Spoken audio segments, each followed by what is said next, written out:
keessaniif galatoomachuun barbaada. Ani maqaan koo Asteer Sisaayeen jedhama. Mana barumsaanitti barachaa ture. Mana barumsaa Olmaa Addaa Yuunivarsiitii Amboodha. Yaa'u ani jalqaba irratti Waaqayyoon galateeffachuun barbaada. Yaa'u Yuunivarsiitiin Amboonis faasilitii garaagaraa nuuf dhiyeessa ture. Amma danda'an nuuf dhiyeessu amma ta'e mijataadha. Mana barumsaa biraarraati yeroo ilaalamu. Akkasumas immoo maatiin koos baay'ee na deeggaru keessattuu haati kiyyaaf akkan dursa kennuuf baay'ee na deeggarti. Immoo ishees galateeffachuu barbaada. Jama mana barumsaa addaa Yuunivarsiitii Ambootti baradha.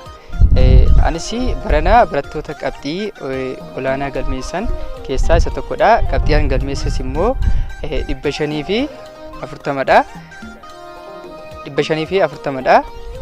Qabxii kana akkanii galmeessuuf immoo kan sababa ta'e cimee hojjechuu halkanii guyyaa sagantaadhaan socho'uu sirriitti qo'achuu koodii jedhee yaada. Kanti fakkeenya naa ta'e barattoota booda kana barnoota milkaa'oo ta'an keessaa barataa Raajii Ashannaafiiti.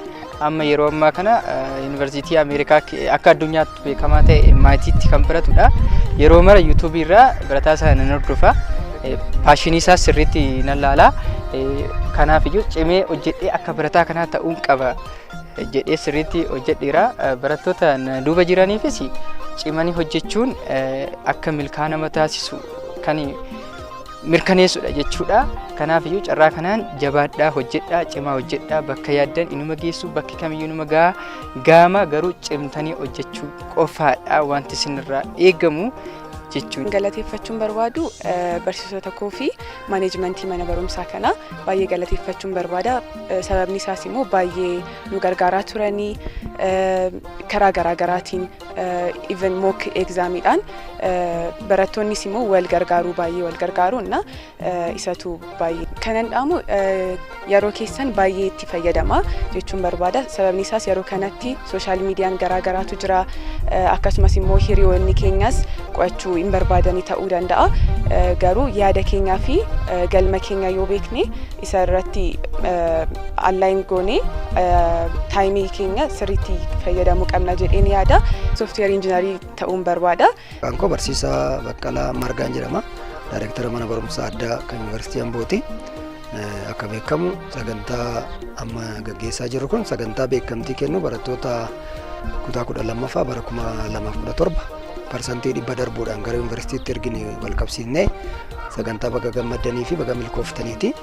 Mana keessatti nuti akka mana barumsaatti akka hooggansaatti mana barumsaa kanatti hoogganuu jechuun carraa addaati. Taanu malee hojiin dura hojjenne hojii hubannoo uumuuti jechuudha. Hojii ilaalcha jijjiiruuti. Ilaalcha barsiisota keenya jijjiiruu irratti hojjenneera. Barsiisonni keenya waan nuti hojjenne faayidaa wal qabsiisanii ilaalanii faayidaan jiraachuu baate mindaafis waan hin hojjenneef amma danda'ama hojii guddaa hojjennee jirra. Kanaanis milkoofnee jirra. Kanaaf barsiisaan gahee bakka bu'iinsa hin qabne qaba jechuudha. Mataansaa kaayyoo manaa baheef dagannaan amma barbaadde irratti hojjedhu amma barbaadde barsiisa galma barbaadame sana gahuu hin dandeessu. Kanaaf nuti calqaba irratti kan hojjenne tokko hojii barattoota keenya irratti ilaalcha jijjiiruu kaayyoo manaa manaajimentii yuunivarsiitii keenya akkuma ejjennoo amma qabuun itti fufuu qaba. Barsiisonni keenyas amma danda'amaa ta'e ejjennoo amma qaban itti fufuu qabu. Barattoonni keenyas kaayyoo isaanii qabatanii asitti barachaa jiraniif milkeessuu qabu. Nutis akka hooggansa mana barumsaatti amma ijoollee kana hooggannutti dirqama ijoollee kana deeggaruu qabna.